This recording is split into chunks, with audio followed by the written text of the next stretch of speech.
महाराष्ट्रात एक असं गाव आहे जिथे आजही अनेक घरांना दरवाजे नाहीत, कुलूपही नाही, पण चोरीही नाही. हे आहे श्रद्धा, भीती आणि चमत्कारांनी भरलेलं गाव शनी शिंगणापूर. इथे विराजमान आहेत साक्षात शनिदेव, ज्यांच्या दर्शनासाठी लाखो भक्त दूर दूरून येतात. या ठिकाणी आपण तेल वाहू शकतो. लोक म्हणतात इथे खोटं बोलणाऱ्याला आणि वाईट कर्म करणाऱ्याला शनिदेव स्वतः शिक्षा देतात. या गावामागचं रहस्य काय आहे, कसं निर्माण झालं हे मंदिर, आजच्या या ब्लॉगमध्ये आपण जाणार आहोत महाराष्ट्रातील सर्वात रहस्यमय आणि प्रसिद्ध तीर्थक्षेत्रात शनी शिंगणापूर.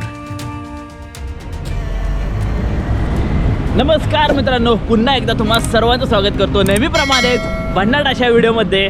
आज आपण चाललोय छत्रपती संभाजीनगर येथे. जाता जाता रस्त्यामध्ये बरीच अशी ठिकाणं आहेत जी आज मी तुम्हाला दाखवणार आहे. त्यातलं सगळ्यात पहिलं ठिकाण म्हणजे शनी शिंगणापूर. आपण सध्या पोहोचलोय अहिल्यानगर येथे. शनी शिंगणापूर पुण्यापासून जवळजवळ 158 ते 160 किलोमीटर आहे. ही माझी तिसरी वेळ आहे शनी शिंगणापूरला जाण्याची.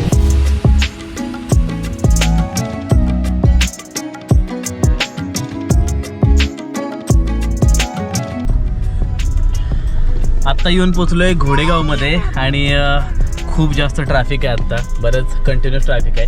पहिली कमान आपल्याला दिसते शनी शिंगणापूरची आणि दुसरी कमान पुढून आहे. तर बघूयात की आपण ट्रॅफिक तरी कमी दाखवते दुसऱ्या कमानीपासूनच जाऊया मग आपण. इकडे पहिली कमान आहे.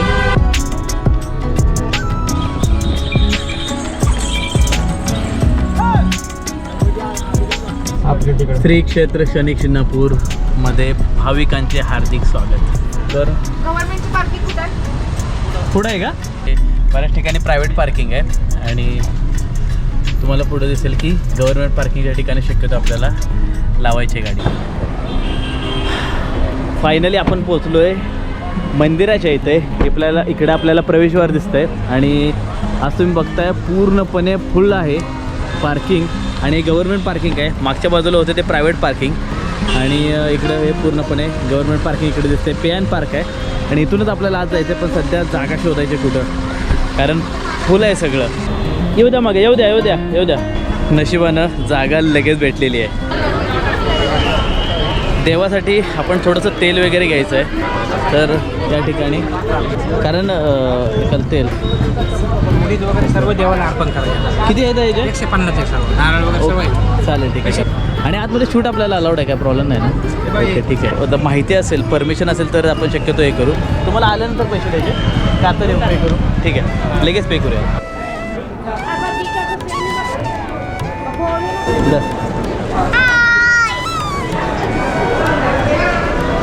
या ठिकाणी एंट्री आहे.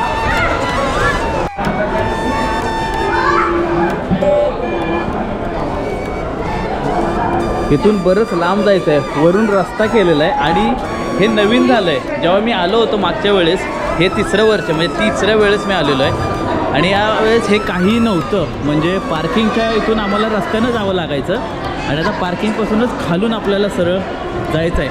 वरून रस्ता आहे, भुयारी मार्ग केलेला आहे बांधकामाचं आणि तिथून डायरेक्ट मंदिराच्या इथं निघतो आपण. या गावाची सर्वात मोठी खासियत म्हणजे घरांना दरवाजे नाहीत, बँकेलाही नाही, कारण इथल्या लोकांचा विश्वास आहे शनिदेव स्वतः या गावाचं रक्षण करतात. आपल्याला इकडे डाव्या बाजूला मंदिराचं मुख्य प्रवेशद्वार, जिथून आपल्याला आज जायचं ते दिसतंय आणि इकडच्या बाजूला नवग्रह मंदिर. बहुतेक इकडचा हा पार्ट जो आहे तो नवीन बांधलेला दिसतोय. इकडे सुंदर असं भव्य मंदिर आपल्याला इकडे दिसतंय. बरंच मोठं आहे आणि बराच चेंज झालेला इथे. पायी धुवायला इथं पाणी सोडलं आहे. आज जाताना पाय धुण्यासाठी पाणी सोडलेलं आहे, त्याच्यामध्ये पाय धुवून आपण आता आतमध्ये मंदिरात जायचं आहे. आणि समोरच आपल्याला इकडे दिसतंय गव्हर्नमेंटचं तेल विक्री कक्ष, देणगी कक्ष. म्हणजे इथं तुम्ही देणगी आणि तेल वगैरे इथून घेऊ शकता. आणि हे आहे मुख्य प्रवेशद्वार आपल्याला इकडे दिसतंय. लेडीज इकडे, जेंट्स इकडे.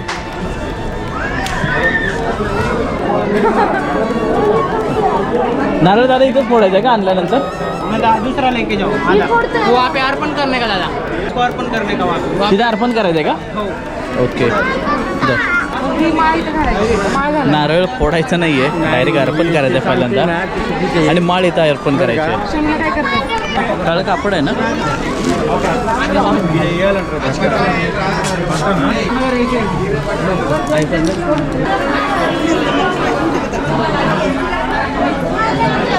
या ठिकाणी नारळ अर्पण करायचा. हा वाला आपण जो घेतलाय नारळ तो या ठिकाणी अर्पण करायचा आणि इथून लाईननं सरळ पुढं जायचं आपल्याला. हवनमध्ये टाकायला ना, म्हणजे आपल्याला गोवऱ्या आहेत ना. गोवऱ्या नहीं नहीं, गोबरी जो होते ना हवन में डालते हैं ना, जो गोबर की बनती है गोबर, हाँ वो वाली, वो हवन में डालने के लिए वो यहाँ पे मिलती है. आज बरीच गर्दी आहे मंदिरामध्ये. इथं आपण तेल वाहणार आहे, पण त्याच्यामध्ये दोन गोष्टी आहेत की जर तुम्हाला रेग्युलर तेल व्हायचं असेल तर आपण या ठिकाणी जाऊन तेल वाहू शकतो, ते मी तुम्हाला पुढं दाखवतो. आणि जर तुम्हाला आतमध्ये मुख्य मूर्तीवर जर तुम्हाला तेल व्हायचं असेल, शिळेवर तेल व्हायचं असेल तर तुम्हाला इथून 500 रुपयाची पावती करावी लागते. 500 रुपयाची पावती जर तुम्हाला वरती जायचं असेल तर. असं मानलं जातं की अनेक वर्षापूर्वी पावसानंतर गावाजवळच्या ओढ्यात एक काळा दगड सापडला. एका व्यक्तीने त्या दगडाला काठी लावताच त्यातून रक्त वाहू लागलं. त्या रात्री गावकऱ्यांना शनिदेवांनी स्वप्नात दर्शन देऊन सांगितलं, मीच शनिदेव आहे, मला इथेच स्थापित करा आणि मी संपूर्ण गावाचं रक्षण करीन. तेव्हापासून शनी शिंगणापूरमध्ये शनिदेवांची पूजा सुरू झाली आणि आजही या गावातील अनेक घरांना दरवाजे नाहीत. माझ्या हातात. हळूहळू पाय. टाकू नको तू. या ठिकाणी तेल व्हायचं आहे आणि हे जे आपण आणलेलं आहे मीठ, तीळ वगैरे ते सगळं या ठिकाणी व्हायचं आहे.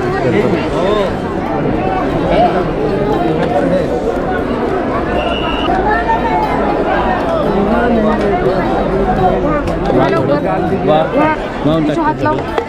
हात लावायला. तर या ठिकाणी आपण तेल वाहू शकतो. तर तेल वाहिल्यानंतर आपल्याला आता पुढं हे वरती द्यायचं आहे. त्याच्या समोर तुम्हाला दिसतंय शनी मंदिराची मुख्य शिळा शनिदेवांची. आता सगळे भाविक इकडे तुम्हाला दिसतील, सगळे असे तेल वाहतात आणि त्यांनी 500 रुपयाचं हे काढलेलं आहे, पावती फाडलेलं आहे. ते सगळे आतमध्ये आहेत वरती तेल वाहण्यासाठी. एक मिनिट हा ताई,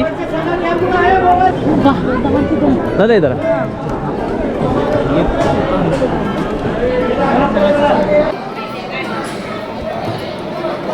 मूर्तीच्या समोरच आपल्याला इकडे श्री महंत उदासी महाराज यांची मूर्ती इकडे दिसते. त्यांचं मंदिर आपल्याला इकडे दिसतंय आणि आता जास्त गर्दी असल्यामुळं पटापट पुढं पाठवतात सगळ्यांना.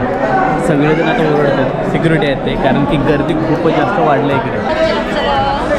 समोरच तुम्हाला दिसतंय आता सगळ्यांचा अभिषेक चालू आहे आणि तिथून परत पुढं आल्यानंतर मग काय प्रॉब्लेम नाही. पण तिथं खूप जास्त गर्दी असली ना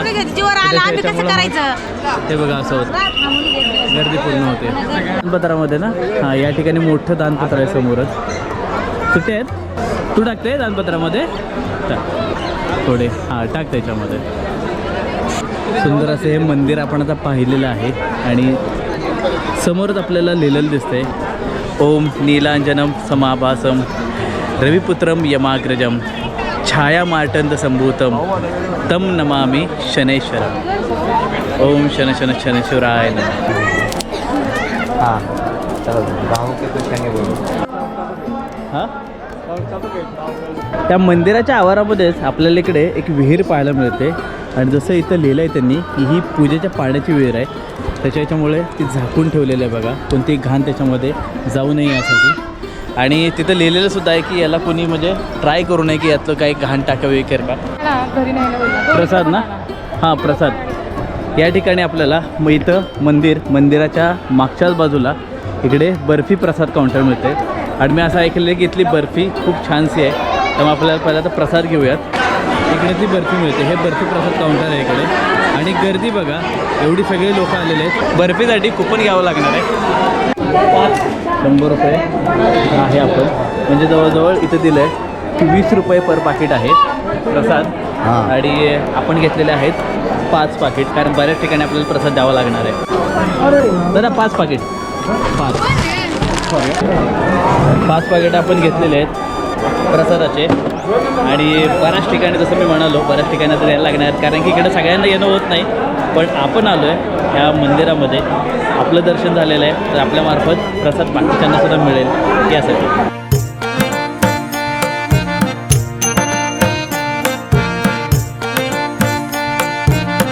आपण या बाजून आत गेलो होतो, इकडून येऊन आपण इकडून सरळ आलो, या बाजून आत गेलो मुख्य मंदिरामध्ये आणि त्याच्याबरोबरच समोर आपल्याला इकडे दिसतंय नव्यानं बांधण्यात आलेलं हे सुंदर नवग्रह मंदिर इकडे दिसते आपल्याला. आणि बरंच उंच मनोरा आपल्याला इकडे दिसतोय, मंदिर बांधलेलं आहे आणि सुंदर असं बांधलेलं आहे मंदिर आपल्याला इकडे दिसतंय. आणि या मंदिराच्या समोरच इकडे लोकांना बसण्यासाठी थांबण्यासाठी सुंदर असं ठिकाण केलेलं आहे. बहुतेक हा ओढा होता आणि ओढ्यावरच त्यांनी हे बांधलेलं आहे, तुम्हाला इकडे दिसेल. इथून पाणी जातं आहे मध्ये आणि असं सुंदर असं हे केलेलं आहे.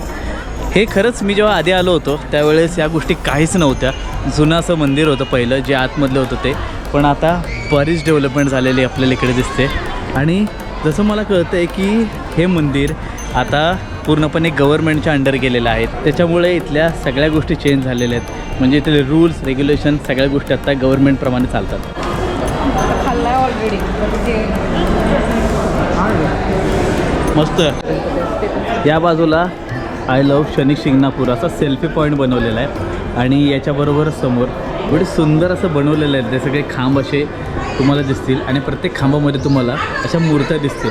ही ज्ञानव्याख्यम दक्षिण मूर्ती, याच्या बाजूला तुम्हाला इकडे दिसेल धन्वंतरीची मूर्ती इकडे आणि गजतक, अशा बऱ्याच मूर्ती आहेत ज्या एकदम शेवटपर्यंत आहेत. तुम्हाला इकडे दिसेल किती छान बनवलं आहे. म्हणजे या 8 वर्षामध्ये एकदम प्रॉपर असं पर्यटन स्थळ हे बनवलेलं आहे. खूप छान वाटतं आहे. नागमंडळ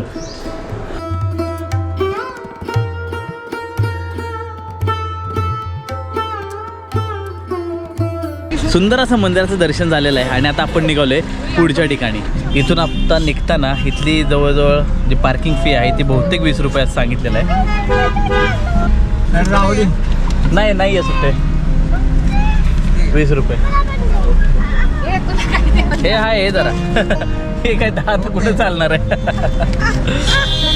दादांबरोबर फाटकी नोट दिली होती. हे नको नको कृष्ण.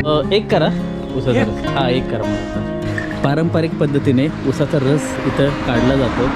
ते पूर्णपणे लाकडाचं गुऱ्हाळ म्हणू शकतो आपण. गुऱ्हाळ नाही म्हणतात, उसाचं जे मशीन आहे ते म्हणू शकतो. बाकीच्या ठिकाणी आपण पुणे मुंबईच्या ठिकाणी बघतो की तिथं आपलं जे रेग्युलर आत्ता अलीकडचं आलेलं आहे मशीनचं, पण या ठिकाणी तुम्ही बघू शकता सुंदर असं पारंपरिकरित्या उसाचा रस काढला जातो आहे.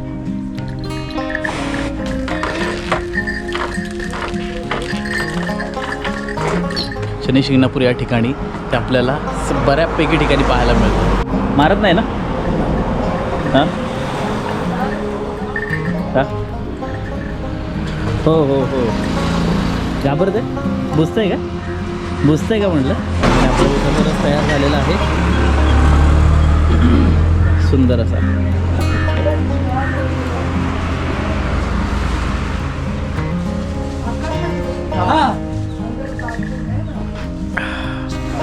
मस्त आहे.